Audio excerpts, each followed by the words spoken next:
7 a cada 10 mulheres não está feliz com a própria imagem, não está satisfeita, especialmente quando o assunto é o corpo. Mas eu tenho uma boa notícia para vocês. Eu já passei por isso, passo ainda porque é normal, gente. A gente sofre o tempo inteiro, a gente se cobra demais. Só que hoje aqui eu trouxe a história da Lady Di, que poucas pessoas sabem, mas ela passou muito por isso. E não só por ter ocupado o posto de uma realeza, de ter sido princesa. Ela conseguiu, através das roupas e da vestimenta, e obviamente junto com as suas ações humanitárias, encontrar um propósito e fazer uma virada na sua vida. Então já deixa o like nesse vídeo e bora conferir.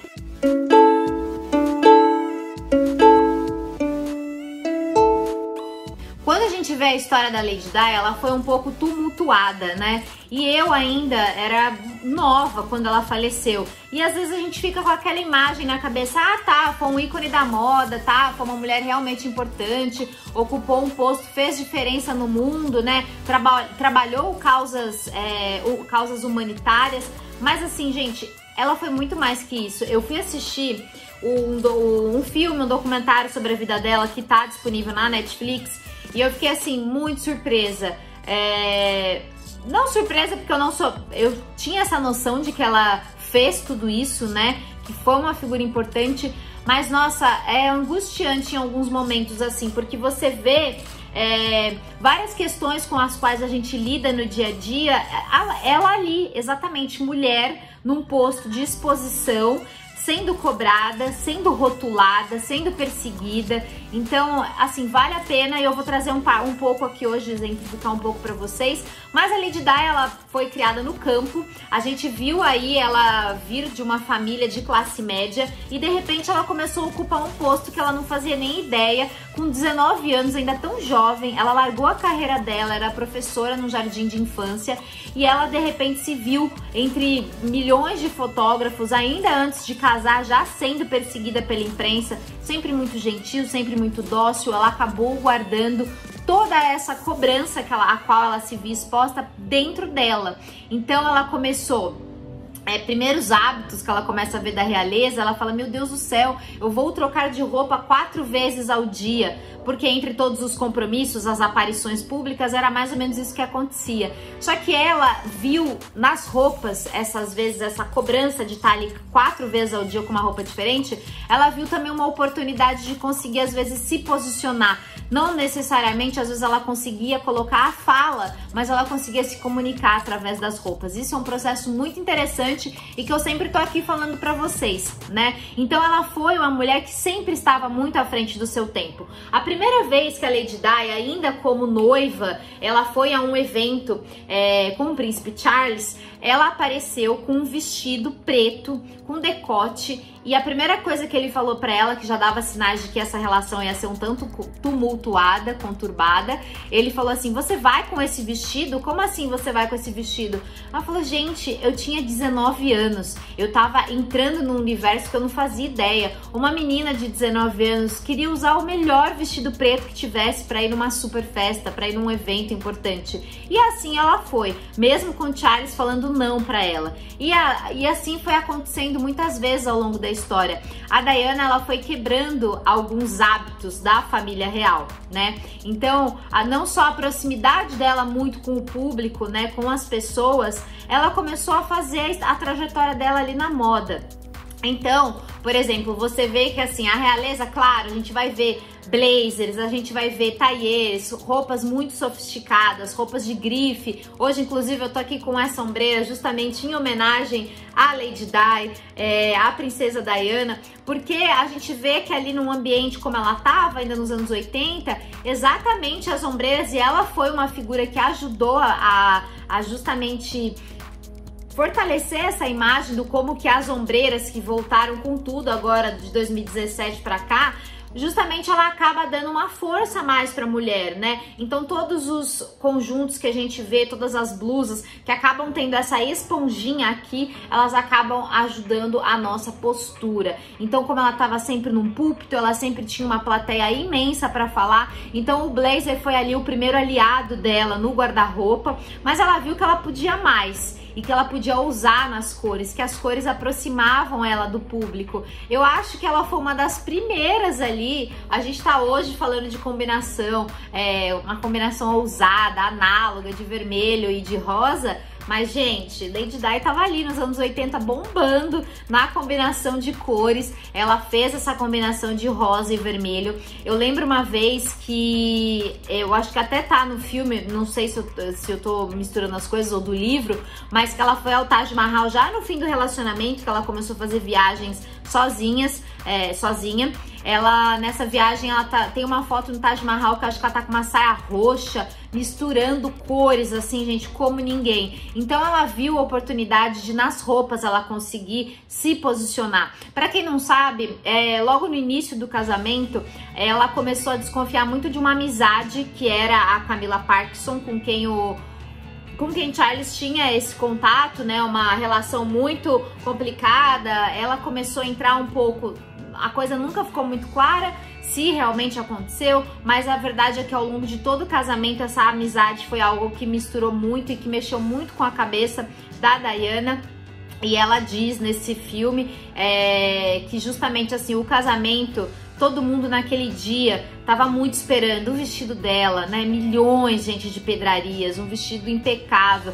Todo mundo tava esperando aquele momento e ela fala assim: eu estava indo para o abate, eu estava definhando. É muito tenso, gente, é muito tenso. É aquela coisa que eu falo pra vocês de dizer sim quando você quer dizer não. No fundo ela queria dizer não, mas o pai dela tava super feliz. Ela teve uma infância complicada, viu o pai bater na mãe, e o pai tava muito empolgado com esse casamento, e ela diz assim, ela narra muito esse sofrimento do casamento, e a roupa acabou sendo essa fuga para ela muitas vezes. Não só, né, claro, teve a maternidade e tudo mais, mas ainda associado a isso, como eu falo para vocês que a palavra, ela acaba ajudando muito, não só as roupas, mas a palavra e as roupas, elas caminham juntas, e a palavra tem muito poder. E eu não sei se vocês sabem, Charles uma vez virou para Diana e falou assim, eles estavam na véspera do casamento, acho que tinha 1 mês, 15 dias pro casamento, e aí ele chegou a comentar com ela, abraçou ela e apertou a cintura dela e falou assim, você tá cheinha, né? Tá um pouco cheinha? Nossa, aquilo, gente, foi ali que começou o processo dela confuso e o distúrbio de imagem. Ela começou a sofrer de bulimia na gravidez ainda do William, que é o primeiro herdeiro. Ela já ainda continuava com o sofrimento, com o transtorno alimentar, e a realeza achava que era isso que estragava o casamento, era isso que não colaborava com o casamento. Mais uma vez a culpa era colocada nas costas dela e não o cenário, o ambiente, que eu sempre falo pra vocês na neurociência o quanto que o ambiente pode ser tóxico pra gente. E era o ambiente que tava fazendo tudo aquilo com a cabeça dela. E ao mesmo tempo ela foi tentando lutar, teve os filhos, teve o William, depois teve o príncipe Harry, e não deixou de sofrer esse transtorno. Eu acho que mais pro fim do casamento, quando ela já estava caminhando, para vocês verem como uma relação às vezes pode ser tóxica, mais pro fim do casamento ela começou a ver, e ela já era uma figura que virou uma figura muito independente do Charles. As roupas, todas as aparições dela eram muito marcantes. A roupa ajudou a criar o discurso dela. E ela não só aparecia toda montada como uma realeza aparecia. Ela circulava, gente, de jeans, ela circulava básica, ela circulava de sapatilha. Na lua de mel ela tava muito de sapatilha, mas esse power dressing era muito também assim, uma roupa monocromática, uma roupa mais séria. E às vezes esse jeans que ela misturava com moletom e colocava uma bota, ela fazia a moda dela. Isso é muito verdade. Eu não cheguei a pesquisar e ver se ela teve algum consultor, mas a verdade é que logo as marcas começaram a se aproximar também, né? Os grandes estilistas, obviamente, começaram a ver que tudo que ela usava virava muita moda, virava muita tendência, justamente porque a roupa, ela vinha como uma coisa marcante, mas o discurso dela fazia da roupa também algo muito importante. Então eu tô trazendo a história dela hoje, especialmente aqui, Porque para falar para vocês que se você não tá bem com você, você tem que entender quais são os seus pontos fortes, o que você tem de melhor, porque você é especial, você é única. E com certeza, assim como a Lady Di conseguiu encontrar essa causa, esse propósito dela, você vai encontrar o seu propósito. E não ache que o seu propósito você vai encontrar com 15, 20 anos, como eu vejo algumas pessoas. Pode ser que aconteça, mas pode ser que demore, pode ser que depois de uma experiência ruim você encontre o seu propósito, pode ser que depois de uma experiência super engrandecedora, uma experiência que você tenha bacana, também você encontre o seu propósito. Então não se cobre tanto, mas vá vasculhando qual é esse seu propósito, porque ele vai ajudar você a reforçar o seu discurso, a reforçar a sua roupa, assim como aconteceu com ela. Mas pro fim do relacionamento, como eu disse, ela começou a entender que ela tinha esse poder da comunicação e que ela tinha uma causa, né, muito maior. Ela fez viagens para Angola, ela fez viagens pelo mundo inteiro, ela fez uma excursão realmente e sem o Charles. E aí começaram as alfinetadas, enfim, o casamento chegou ao fim e aí depois o resto da história mais ou menos vocês já sabem. Que ali caminhou, né? E muita gente acabou pintando que Diana traiu, mas a verdade é que dá a entender que ela foi traída durante o relacionamento dela, mas ela levou isso de uma maneira muito dolorosa e sozinha, sabe? E ao mesmo tempo ela nunca tirou o sorriso do rosto. A gente sempre viu Diana muito trabalhada no floral, a gente sempre viu Diana muito aberta a se comunicar. As roupas dela sempre passaram isso, assim, aberta a se comunicar. Muito rosa, muito rosa. Os tailleurs dela muito delicados, tons no pastel. A gente viu sempre a roupa e as cores que ela colocava se comunicando, né? Essa coisa do verde até do azul, sempre muito querendo colocar um pano quente ali, sabendo o papel. Até mais pro final, o Angel, que foi um jornalista que escreveu a biografia dela, ela convidou ele e falou: quero contar a minha história, quero falar tudo que acontece aqui. Meu, foi uma buchicho quando lançou esse livro e todo mundo achando que o cara tava sendo oportunista, né, que o cara tava querendo ganhar em cima da história dela. Ele nunca falou quem era a fonte. E aí depois, quando ela faleceu, ele acabou publicando, tornando público os áudios dela, porque eu acho que ele tinha essa autorização também.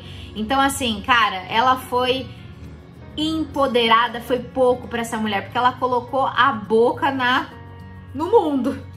Ela colocou a boca no mundo. E eu acho que é muito isso, assim, você encontrar os seus pontos fortes e você não ter medo, porque mais pra esse final do relacionamento, quando ela conseguiu botar um fim nessa relação, conseguiu se dedicar aos filhos, que era o que ela gostava, e a cuidar dos outros, ela conseguiu se livrar do transtorno alimentar que ela tinha, ela conseguiu se encontrar no mundo, se encontrar num papel social. E eu tenho certeza que infelizmente, essa pesquisa que eu citei no começo do vídeo, que 7 a cada 10 mulheres está infeliz com a própria imagem, é uma pesquisa da USP. Muito provavelmente você se identifique com isso. Eu já passei muito com isso. Foi exatamente essa questão com a imagem que me trouxe até a consultoria de imagem, porque eu comecei a ver nas roupas uma oportunidade para me conhecer melhor. Eu vou falar mais disso aqui no canal, mas eu tô pincelando aos poucos esse assunto, porque é um assunto difícil. Mas hoje eu trouxe aqui a Diana para justamente vocês verem como a cor, a roupa, o discurso como um todo, ele comunica e ele também pode levar a gente muito mais longe, tá bom? Então deixa o like nesse vídeo, compartilhe aí com mulheres que estão sofrendo com isso. Eu trouxe a história da Lady Di, que assistam esse filme, vale muito a pena. Eu até anotei aqui eu acho que são últimas palavras de Lady Di. Vale muito a pena e vocês vão ver assim que ela ficou sozinha sofrendo com essa questão da imagem, mas ela conseguiu, ela lutou, ela venceu. Vai falar: Aline, mas ela faleceu. Sim, foi uma tragédia, mas ela conseguiu deixar um legado, porque hoje, depois de tantos anos, 20 anos da morte dela, é uma figura que é sempre lembrada, não só pela moda, mas também pelo discurso, tá bom? Um beijo e até o próximo vídeo.